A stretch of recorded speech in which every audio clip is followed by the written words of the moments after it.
Yes, TZ Class Teacher, subscribe sasa ili uwe wa kwanza kupata video zetu. Leo naenda kuonyesha jinsi ya kutengeneza simu iliyovujia kioo kwa njia rahisi. Tunaanza hatua kwa hatua.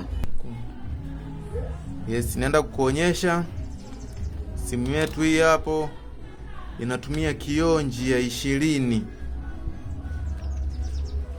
Naenda kuiwasha simu yetu tuangalie, je, simu yetu kweli ina changamoto ya kioo. Tunaona kioo chetu kimevujia. Kwa moja tunaenda kuifungua simu yetu. Naenda kuifungua simu yetu.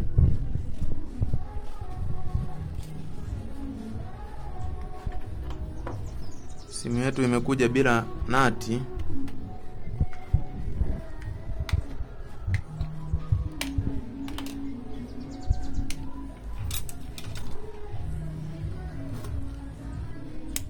Tunaenda moja kwa moja, tunaenda kukitoa kioo hiki hapa.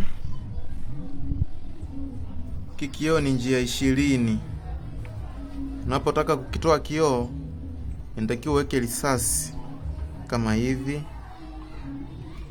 Kisha weka risasi, unapitisha gani, kioo kinatoka kiurahisi kama hivyo. Unaziunga njia vizuri, unazirudishia vizuri. Naenda kuchukua kioo hiki. Kioo kilishasafishwa mapema. Tunakirudishia upya kukisafisha vizuri. Naenda kuunga kioo chetu.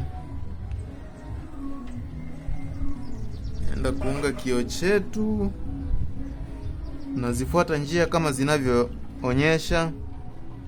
Ukishakosea kufuatisha njia, basi unaweza ukatengeneza shoti kwenye simu isiwake. Kioo chetu hicho unazifuatisha njia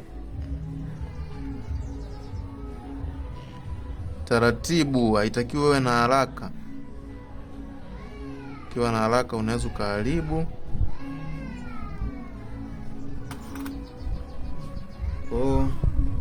Nimemaliza kuunga kioo chetu, naenda kuiwasha.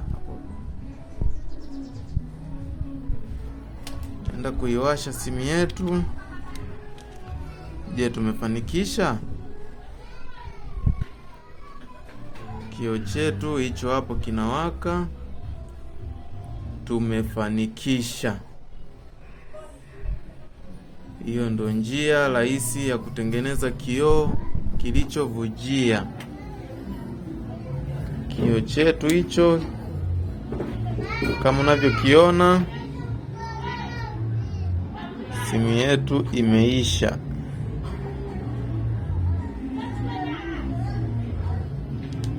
Asante kwa kuwa nasi. TZ Class, subscribe sasa ili uwe wa kwanza kupata video zetu nyingi. Toa komenti,